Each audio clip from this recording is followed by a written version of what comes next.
Oke, kita lanjut ke algoritma berikutnya, yaitu first in, first out atau FIFO. Mungkin banyak dari kalian yang sudah tidak asing dengan istilah ini ya, FIFO. Jadi intinya aturannya itu page yang diganti itu adalah page yang paling lama berada di dalam memori. Nah, dia cara kerjanya seperti antrian. Siapa yang datang duluan, dia yang keluar duluan. Nah, terus di sini dibilang kalau frame-framenya di Vivo ini diperlakukan seperti circular buffer. Maksudnya kayak dianggap seperti antrian melingkar. Misal nih, ada 3 frame. Di 3 frame kosong, frame satu, frame 2, frame 3. Nah, kita langsung ke contoh aja ya. Misal ada page masuk. Nah, awalnya pointer itu menuju ke frame satu. Dia ada page masuk, misal page satu. Nah, setelah dia masuk, pointer itu berpindah ke frame 2.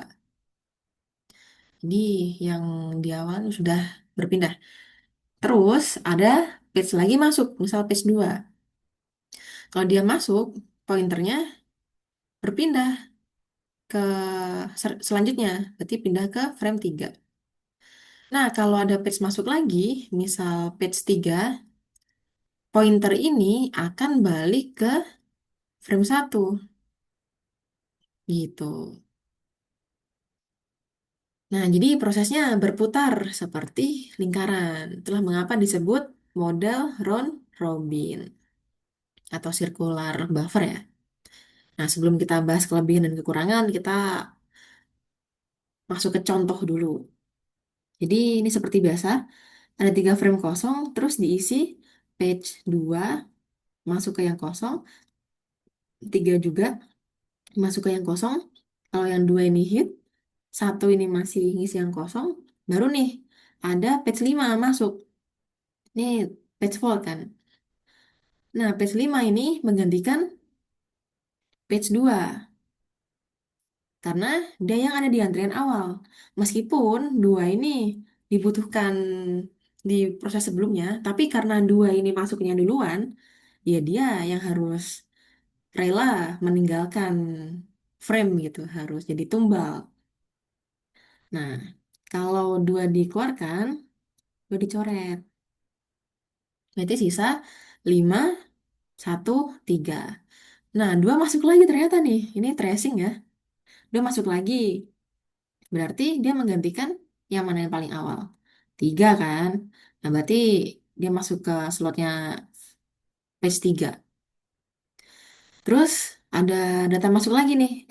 Page masuk lagi. Baru page 4. Ini berarti menggantikan siapa? 3 kan udah dicoret nih tadi. Berarti sisa 2, 5, 1. Berarti menggantikan satu. Nah, ini ya. Terus page 5 dibutuhkan lagi. Dia hit kan. Aman. Terus ada page masuk 3. Nah, 3 berarti menggantikan siapa? Ini menggantikan 5 kan? Karena 5 di antrian paling depan. Tim 5 coret. Oke. Terus ada page 2 dibutuhkan. Dia hit. Aman.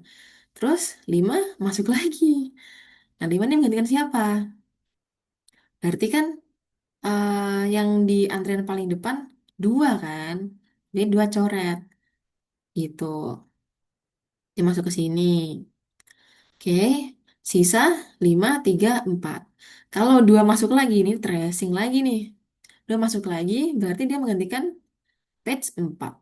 Nah, dia mengganti di sini. Gitu. Nah, algoritma Vivo ini eh banyak page fault-nya ya. Berarti berapa nih page fault rate-nya? 1, 2, 3, 4, 5, 6. 6/8. Wah, banyak ya. 3/4. Gitu. Itu kalau Vivo. Nah, kelebihan Vivo apa berarti? Dia sederhana dan mudah diimplementasikan. Terus sistem operasi juga tidak perlu mencatat kapan terakhir kali patch itu digunakan. Kayak di algoritma sebelumnya ya, di LRU, itu nggak perlu dicatat. kapan terakhir kali patch digunakan. Nah, sistem itu juga nggak perlu mengetahui masa depan ya seperti optimal karena nggak mungkin. Nah, Vivo itu juga cuma perlu nyatet urutan masuk patch ke memori aja gitu. Itulah kenapa dia mudah diimplementasikan dan ya gampang, algoritmanya sederhana. Tapi ada kekurangannya nih. Justru kelemahannya ini yang menjadi kayak gak usah pakai Vivo lah gitu. Kenapa? Karena Vivo itu bisa mengeluarkan patch yang sebenarnya masih sering dibutuhkan. Kayak tadi tuh, berapa kali dia tracing? Kenapa gitu? Ya karena Vivo tuh hanya melihat usia patch di memori, bukan frekuensi atau riwayat penggunaannya. Gitu. Akibatnya apa? Ya, dia banyak patch faultnya karena banyak tracingnya kan tadi. Itulah kenapa dia dibilang kalau eh dia algoritma yang apa namanya lebih banyak page faultnya daripada algoritma yang lain. Nih, oke, itu kalau Vivo. Selanjutnya, clock polisi. Kita lanjut di video berikutnya.